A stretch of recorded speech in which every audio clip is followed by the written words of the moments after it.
Hello friends, কেমন আছেন সবাই? আশা করি সবাই ভালো আছেন। নতুন একটি টিউটোরিয়াল নিয়ে আবার হাজির হয়ে গেলাম। তো এর আগেও আমরা ফটোশপের বিভিন্ন টিউটোরিয়াল দিয়েছি। তো আজকে আমরা দেখব পাসপোর্ট সাইজ ছবি ক্রিয়েট করতে গেলে বিভিন্ন প্রবলেমের শিকার হতে হয়। তো এই প্রবলেমগুলো কিভাবে সলভ করতে হবে তার ভিতরে একটি হলো, আমরা যখন পেন টুল দিয়ে কোনো ব্যাকগ্রাউন্ড রিমুভ করব তখন সেটা খুব সুন্দরভাবে করা যায়, বাট আমরা যখন লেসার টুল বা অন্যান্য টুল দিয়ে বা ম্যাজিক টুল দিয়ে বা ম্যাজিক সিলেকশন টুল দিয়ে বা কুইক সিলেকশন টুল দিয়ে যখন আমরা ব্যাকগ্রাউন্ড রিমুভ করব তখন পারফেক্টলি ভাবে কাজটি করা যায় না। এর সাথে আজকে আমরা একটু শর্টকাট দিয়ে কিভাবে আপনি কাজটি করবেন তার কিছু আলোচনা করব। ওকে, আশা করি ভিডিওটি আপনাদের ভালো লাগবে। তো দেখতেই থাকুন। তো আমরা আমাদের একটি পিকচার নিয়েছি এবং একটি ব্যাকগ্রাউন্ড পিকচার নিয়েছি। তো এটিকে আমরা পাসপোর্ট সাইজে রূপান্তরিত করব। তার আগে ব্যাকগ্রাউন্ডটি আমরা ছোট করে নিব। ছোট করার জন্য আমরা ক্রপ টুলটি নিব। ক্রপ টুলটি নেওয়ার জন্য জাস্ট আমরা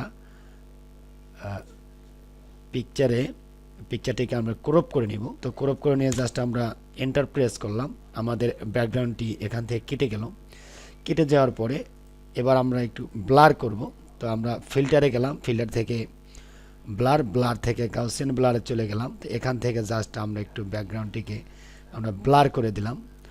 তো ব্লার করে দেওয়ার পরে দুটি ইমেজকে আমরা একটি ইমেজে রূপান্তরিত করব। শিফট এবং কন্ট্রোল ধরে আমরা প্রেস করব, একটি ইমেজে কনভার্ট হলো। তো এই পর্যায়ে আমরা যেটি বলেছিলাম যে কিভাবে শর্টকাট ভাবে আমরা কাজটি করব। তো যে কোনো কাজ করার জন্য আমরা যখন টুলের কাছে আমরা মাউস পয়েন্টার নিয়ে আসবো তখন সেখানে ভিজিবল হবে শর্টকাট। যদি আমরা এখানে ডাব্লিউ প্রেস করি তো তখন আমাদের এখানে কুইক সিলেকশন টুলটি এখানে ভিজিবল হয়ে যাবে। তো আমরা যখন তো আমরা কুইক সিলেকশন টুলটি আমরা নিয়ে নিলাম। তো আমরা যদি মাউস পয়েন্টারটিকে আমরা ছোট বড় করতে যাই তো সেক্ষেত্রে আমাদের লেফট থার্ড ব্র্যাকেট এবং রাইট থার্ড ব্র্যাকেট প্রেস করতে হবে, তাহলে ছোট বড় করা যাবে। মাউস পয়েন্টারটি ছোট বড় আমরা করতে পারবো। তো আমরা এই পর্যায়ে আমরা কন্ট্রোল চেপে ধরে আমরা প্লাস ক্রিয়েট করব। তো কন্ট্রোল চেপে ধরে প্লাস পুশ করলেই জুম হবে এবং কন্ট্রোল চেপে ধরে মাইনাস প্রেস করলে জুম মাইনাস হবে। তো আমরা যখন কোনো ছবি আমরা তুলতে যাই, আমরা যখন স্টুডিওতে কোনো ছবি তুলতে যাই তখন স্টুডিওতে যারা কাজ করে তারা খুব দ্রুত কাজটি করে ফেলে। তো আমরা অনেক সময় সেটি বুঝি না। তো সেক্ষেত্রে তারা শর্টকাট দিয়ে কাজটি করে। ওকে, তো আমরা এক্ষেত্রে এইবার আমরা ম্যাজিক সিলেকশন টুল দিয়ে আমরা আমাদের ইমেজটিকে এভাবে সিলেকশন করে নিচ্ছি। তো সিলেকশন করার পরে আমাদের এখান থেকে একটি আমাদের হেয়ারটিকে আমরা ঠিক করে নিব। তো যেখানে একটু ক্রিটিক্যাল হতে চাইবে না সেখানে আমরা মাউস পয়েন্টারটিকে আমরা ছোট করে নিব এবং জুম করে নিব, তাহলে আমাদের এডিট করতে সুবিধা হবে। ওকে, তো খেয়াল করুন আমরা আমাদের মাউস পয়েন্টারটিকে আমরা ছোট করে নিচ্ছি এবং পারফেক্টলি আমরা আমাদের হেয়ারের সাথে অ্যাডজাস্ট করে নিচ্ছি। ওকে ওকে এ পর্যায়ে আমরা মাউস পয়েন্টারটি একটু বড় করে নিব। বড় করে আমাদের এখানে কানের যে অংশটি আছে এটা আমরা অ্যাডজাস্ট করে নিব। ওকে, তো আমরা অ্যাডজাস্ট করে নিলাম যতটুকু সম্ভব। ওকে, যতটুকু সম্ভব আমরা অ্যাডজাস্ট করে নিয়েছি। তো এই পর্যায়ে আমরা কন্ট্রোল শিফট আই প্রেস করব। ইনভার্স হয়ে গেছে। তো ইনভার্স কী জন্য করলাম, আমরা ব্যাকগ্রাউন্ডটিকে আমরা একটি কালার দিব। তো ইনভার্স করার পরে আমরা আমাদের ব্যাকগ্রাউন্ড যে কালারটি আছে এখান থেকে একটি কালার প্রেস করব। কালার প্রেস করে আমরা অল্টার চেপে ধরে ডিলিট প্রেস করব। কোনো ভার্সনে আপনি কন্ট্রোল চেপে ধরে ব্যাক স্পেস পুশ করলেও কালারটি চলে আসবে। ওকে, তো এই পর্যায়ে আমরা রাইট বাটন ক্লিক করব। রাইট বাটন ক্লিক করার পরে এখানে ফেদার অপশনটি চলে আসবে। তো আমরা এখানে জাস্ট অন প্রেস করব। অন প্রেস করার পরে ওকে প্রেস করব। তো ফেদার অন দেওয়ার কারণ হলো আমাদের ছবিটি একটু স্মুথ হয়ে যাবে। ওকে, তো এই পর্যায়ে আমরা আমাদের সিলেকশনটি উঠিয়ে ফেলবো, যার জন্য আমরা কন্ট্রোল ডি প্রেস করব। কন্ট্রোল ডি প্রেস করার পর আমাদের সিলেকশনটি চলে গেছে।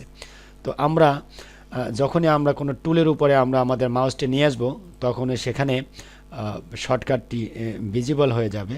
ওকে, তো যখনই আমরা ব্রাশ টুলের উপরে আমরা মাউসটি রাখলাম তখন দেখলাম বি প্রেস করলে আমরা ব্রাশ টুলটি আমরা সিলেক্ট করতে পারবো। অর্থাৎ এখানেই দেয়া আছে প্রত্যেকটা অপশনের সাথেই বা প্রত্যেকটি টুলের সাথেই আপনার শর্টকাটটি দেয়া আছে। তো এগুলা দেখে নেবেন, শর্টকাট দিয়ে কাজ করলে দ্রুত করা যায়। যেমন আমরা যদি পি প্রেস করি তাহলে পেন টুল চলে আসবে। খেয়াল করুন, আমরা যখন মাউসটি রাখলাম তখন এখানে পি ভিজিবল হচ্ছে। তো এইভাবে যখন আমরা কাজ করব তখন আমরা এভাবে কাজ করব আর ওকে। ক্রপ টুল দিয়ে যখন আমরা কাজ করব তখন সি প্রেস করলেই ক্রপ টুলটি এখানে চলে আসবে। তো যাই হোক, তো এরপর যে আমরা আমাদের ইমেজটিকে একটু কালার দিতে পারি বা ব্যাকগ্রাউন্ডে কালার দিতে পারি। তো যেহেতু আমরা একটি ইমেজের উপরেই কাজটি করেছি, তো এরপর যে আমরা কন্ট্রোল বি প্রেস করব তাহলে কালার ব্যালেন্স চলে আসবে। এখান থেকে আমরা আমাদের ইমেজটিকে আমরা কালার একটু বাড়িয়ে কমিয়ে দেখতে পারি। ওকে, এভাবে আপনি আপনার মতো করে করবেন। ওকে প্রেস করলাম। তো এই পর্যায়ে আমরা কন্ট্রোল এম প্রেস করব, কমান্ড নিচ্ছে না। তো আমরা ইমেজে চলে যাব, ইমেজ থেকে আমরা অ্যাডজাস্টমেন্ট থেকে এই যে কন্ট্রোল এম অর্থাৎ কার্ভেচার আমরা নিয়ে আসলাম। এখান থেকে আমরা লাইট করতে পারবো বা ডিপ করতে পারবো। ওকে, আমরা আমাদের যতটুকু সম্ভব আমরা লাইট ডিপ করে নিব।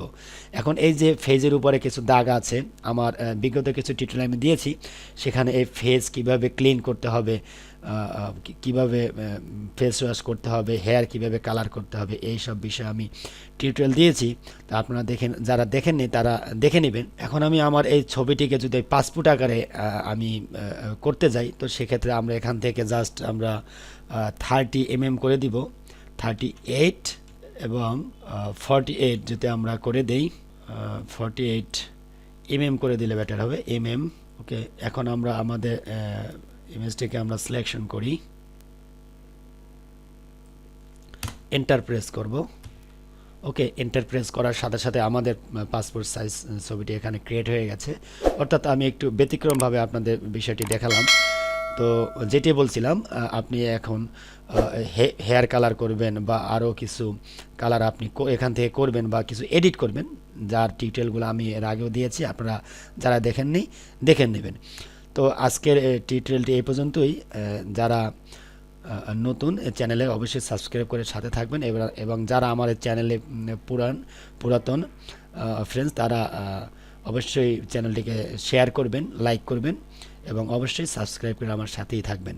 ওকে, তো নেক্সট টিউটোরিয়াল দেখার আমন্ত্রণ জানিয়ে আজকের পর্ব এখানে আমি শেষ করছি। আল্লাহ হাফেজ and thank you so much.